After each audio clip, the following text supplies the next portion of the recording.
this in terms of policy and practice as we have it in education today, particularly the policies.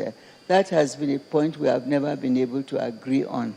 Sir, Your Excellency, I'd be grateful for your contribution. Thank you, ma'am, for allowing me at least ventilate my own views. And I thank my colleagues for allowing me share their session. I take on board all of what has been said, but I think I probably have more questions to ask, especially now that we have two professors sitting here. I ask myself, are we being emotional about the educational challenge, or are we being logical? And if we talk about, I've heard put more money in schools, but day after day, since 1999, more classrooms have been constructed across this country.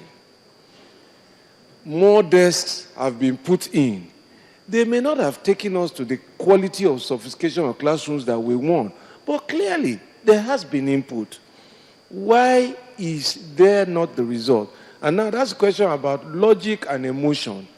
What really is the nature or the yield curve of an investment in education? Is it a 5-year yield curve? Is it a 25-year yield curve? And unless we understand that this is a long journey, we should stop tearing out our hair. That doesn't mean that the problem will be solved today. But we must understand that if we want to see the results of the investment in education, they won't come overnight. Now, and in terms of emotion, I've heard stuff like, look, there are 10 million pupils out of school. How did we get that number? Who has interrogated that number? That does not suggest to me that, look, there are no children out of school. But what are the actual numbers? Do we even have a valid census for the country? And before we start repeating dogmas, we should be careful. Because if we can't diagnose and measure the problem appropriately, we will never be able to solve it. Now, there are children out of school. How many are they? Who knows? By what empirical basis did you make that determination? A number thrown at us from people who don't live here? Now, if those children are out of school, why are they out of school when primary basic education is free in many parts of the country? Why are they out of school? What is the problem now? There is now lack of access of an indeterminate number that we don't know. But there is also classrooms built. There is free education. Why are they not there? So if you throw money at that, you are not solving the problem. Unless you understand. If I may, and then move on. What is really the purpose of our education? Education is not an end. It is a means to a larger national and global objective. What does this nation want to become in 20, 30 years' time? And it is that national objective that you educate for. The lions, the animals in the wild, continuously educate their children for survival in the wild. They teach them how to hunt and how to kill so that they can continue to survive and reproduce. What do we want to do for the next generation? And therefore, we cannot discuss education in abstract, in a vacuum. Now, quickly, we've talked about more classrooms, more this. The truth is that government is not putting more money. That may be very legitimate. But the truth is that no matter how much, you can't throw money at the problem. Government doesn't teach. It is people who do so. Classrooms on their own don't teach. It is people who teach. Now, have we looked at the people who are supposed to teach? Have their methods changed in 1 decade, in 2 decades, or in 3 decades? Are they resisting a scrutiny of their own methods themselves? And is the finger pointing always at the other side or at themselves? So this, for me, are some of the questions that I want to ask, because if the debate today is about quality, who is supposed to give that quality? It is the man or the woman, or the man and the woman in the classroom. If you don't have it, you can't give it. Now, if we argue about Chief Awolowo, the problem was different. The problem was mass illiteracy, where letter writers were the lord of the manor.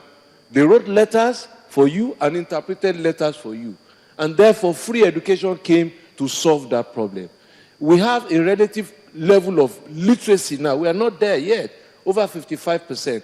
But we are facing a more fundamental problem of quality. Employers are saying, we have to retrain graduates. I'm done, man. Thank you, man.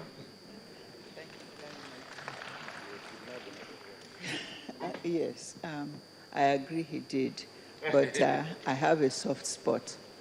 Ladies and gentlemen, Your Excellencies, we have had some very fundamental questions.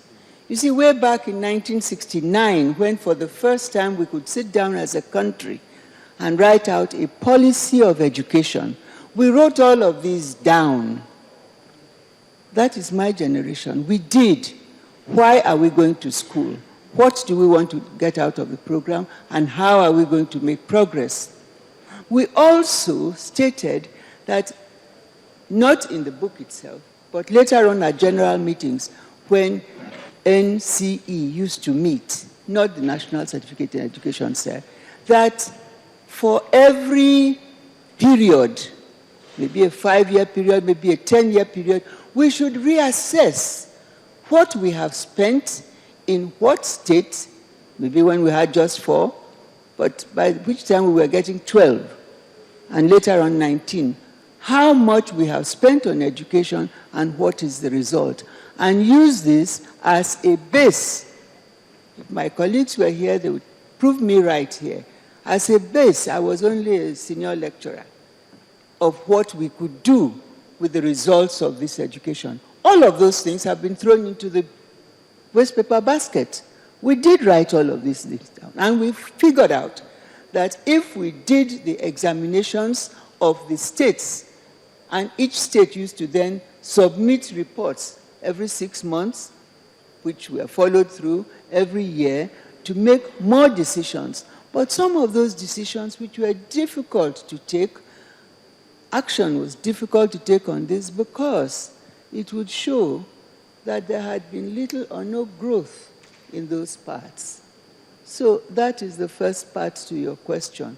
Maybe what I would suggest, because I can't go on talking, I can't be disciplining other people and not disciplining myself, is that, one, maybe the Governors Forum should have a clear decision on having a subcommittee work into the past and into the present as to how they have treated education. And you'll find that there are large differences in the ways most governments have treated education. And for that matter, 1965 would be rather different from when was it that we became 37 states?